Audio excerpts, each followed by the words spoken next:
कैसा रहेगा जब आपको ये पता चलेगा कि कोई भी विमेन डोमेस्टिक वायलेंस के अगेंस्ट घर से ही रिलीफ पा सकती है, यानी कि राहत पा सकती है। नमस्कार, मेरा नाम आकांक्षा भाटिया है और जैसे कि आप सबको पता है कि हम एक ऑर्गेनाइजेशन रन करते हैं जिसका नाम है we the women of India, जिसके तहत आज हम एक एक्ट डिस्कस करने जा रहे हैं जिसका नाम है protection of women from domestic violence act 2005, यानी कि घरेलू हिंसा से महिला संरक्षण अधिनियम 2005। क्या आपको पता है कि डोमेस्टिक वायलेंस क्या होता है? इस एक्ट को लाने की ऐसी क्या ज़रूरत पड़ गई थी, और सबसे बड़ी बात, ये लाया कैसे गया? अगर आपको भी इन सब सवालों के जवाब नहीं पता है तो स्टे ट्यून्ड और वीडियो को एंड तक जरूर। क्या आपको पता है डोमेस्टिक वायलेंस होता क्या है? वो कौन कौन सी चीज़ें होती है जो हिंसा की श्रेणी में आती है? किसी को भी physically, mentally, sexually, financially abuse करना एक हिंसा की श्रेणी में आता है। 2005 में नेशनल फैमिली हेल्थ सर्वे की एक रिपोर्ट पब्लिश होती है और उसमें माना जाता है कि इंडिया के अंदर 37% of women are victim of violence.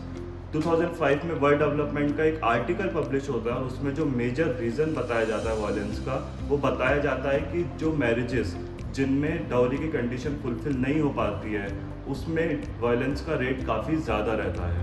Before 2005 हमारे पास सिविल रेमेडीज थी, क्रिमिनल रेमेडीज थी, यानी कि डिवोर्स फाइल कर सकते थे हम, या फॉर एग्जांपल 498A मतलब क्रूअल्टी के अगेंस्ट केस फाइल कर सकते थे, या फिर हमारे पास पर्सनल लॉज थे, यानी कि Hindu law, Muslim law. But या तो ये सब मैरिज से रिलेटेड था या फिर ब्रेकडाउन ऑफ मैरिज। इसीलिए फेमिनिस्ट एंगेजमेंट बढ़ा, विमेन ऑर्गेनाइजेशंस बनी और उन्होंने इश्यूज उठाए जैसे कि डाउरी डेथ, फीमेल फेटिसाइड, सती वाइफ बीटिंग, ऐसे इश्यूज उठाए और उनके अगेंस्ट एजिटेट। ये सभी जो इश्यूज हैं ये हमेशा से काफ़ी सीरियस रहे हैं, बट अनफॉर्चुनेटली इंडियन सोसाइटी के अंदर ये एक टाइम पर काफ़ी कॉमनली एक्सेप्टेड थे।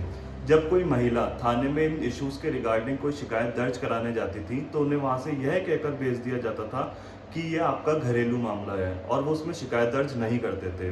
या कुछ ऐसे केसेस होते थे जिनमें डाइंग डिक्लेरेशन इन्वॉल्व होता था, वहाँ पर लास्ट में इनएडिक्वेसी ऑफ एविडेंस, यानी कि एविडेंस ना मिलने की वजह से उन केस को बंद कर दिया जाता था। जो हमारे पुराने लॉज थे, चाहे वो क्रिमिनल हो या सिविल हो, वो उन महिलाओं को रेमेडीज देने में सक्षम नहीं थे, वो इनसफिशिएंट थे। इसीलिए 1993 में एक लॉयर्स कमेटी को अपॉइंट किया गया जिन्होंने 1994 में फर्स्ट ड्राफ्ट प्रिपेयर करके एक कॉलिक्यूम के सामने प्रेजेंट किया। कॉलिक्यूम मतलब एक ऐसी कमेटी जिसमें लॉयर्स, एक्टिविस्ट, एकेडमिशियंस, एपलेट जजेस हैं, और उन्होंने उस बिल को रिव्यू किया और फाइनली एक बिल प्रिपेयर किया जिसका नाम था domestic violence against women prevention bill, जिसमें काफ़ी इंटरेस्टिंग चीज़ें पॉइंट आउट की गई, जैसे कि प्रोटेक्शन ऑफिसर को अपॉइंट करने की नीड एंड शेयर हाउसहोल्ड का कॉन्सेप्ट लाया गया, और तीसरी चीज़ ये कि एक विमेन को नेसेसरी असिस्टेंस प्रोवाइड करना कितना ज़रूरी है, इस चीज़ का प्रोविजन लाया।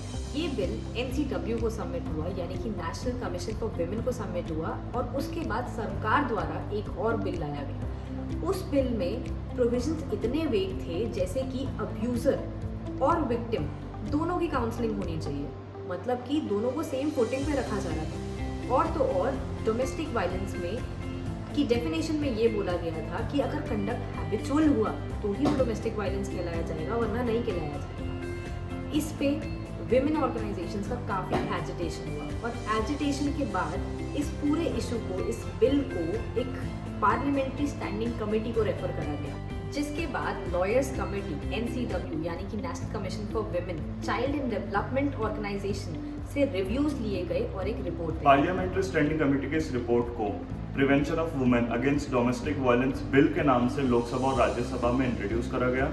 उसके बाद में 2005 में इसको लोकसभा और राज्यसभा से पास होकर प्रेसिडेंट ऑफ इंडिया की एसेंट मिलने के बाद 26 अक्टूबर 2006 को ये बिल एक्ट बनकर इंडिया में इफेक्टिव हो गया, जिसका पर्पस था जो वुमेन डोमेस्टिक वायलेंस की विक्टिम है उनको रिलीफ दिलाया जा सके, जिसमें एक टाइम लिमिट सेट करी गई। वो टाइम लिमिट थी कि जो भी वुमेन डोमेस्टिक वायलेंस एक्ट के अंदर एक रिपोर्ट रजिस्टर कराती है उन्हें विथिन 3 डेज सुना जाए और 60 डेज के अंदर उनको जस्टिस दिलाया जा सके। तो आज की हमारी इस वीडियो में हमने बात करी history and background of domestic violence act. हमारी नेक्स्ट वीडियो में हम ये जानेंगे कि डोमेस्टिक वायलेंस होता क्या है, प्रोटेक्शन ऑफिसर क्या होता है, एग्रीड पर्सन क्या होता है, सर्विस प्रोवाइडर क्या होता है। ये सभी चीज़ें काफ़ी मेजर रोल प्ले करती है इस एक्ट के अंदर और काफ़ी इंटरेस्टिंग है। पर जो सबसे इंटरेस्टिंग चीज़ इस एक्ट के अंदर है कि आप घर बैठे इसके अंदर कैसे एक्शन ले सकते हैं और बिना intervention of police and advocate इस एक्ट के अंदर कैसे प्रोसीड किया जा सकता है, वो सारी चीज़ें हम हमारी नेक्स्ट वीडियो में डिस्कस करेंगे। So stay tuned. Thank you so much.